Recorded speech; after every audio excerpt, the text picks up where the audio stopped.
ભાવનગર જિલ્લાના ગારિયાધાર શહેરમાં Palitana રોડને iconic road નામ આપવામાં આવ્યું હોવા છતાં તેની બિસ્માર હાલતથી લોકો ભારે હાલાકી ભોગવી રહ્યા છે।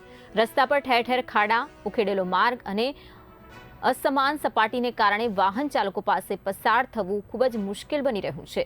કપચી પાથરાતા ધૂળની ડમરીઓ અને ઝીણી કાંકરી ઉડવાથી રાહદારીઓ તથા ડ્રાઈવર્સ પરેશાન થઈ રહ્યા છે।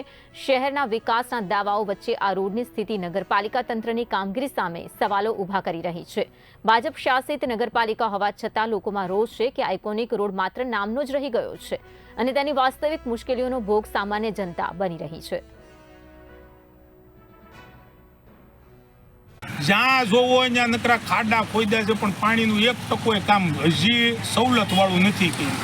આપણે ફરિયાદ કરવી ત્યાં ખાડો ખોદીને વૈયા જાય। જેમ કે આવડી આ રોડની એટલી ફરિયાદ કરી તો કપચા નાખીને વૈયા ગયા કે અમે કામ કર્યું, પણ એટલે ડામર તો નાખો જેથી કરીને પબ્લિકને હાલવામાં તકલીફ ન પડે।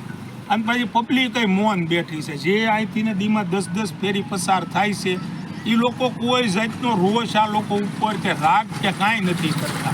અને આવામાં જો હવે સુધારો નહીં આવે તો અમારે ઉપવાસ ઉપર ઉતરવું પડશે ગામના હિતમાં 1-2 ને 1000%।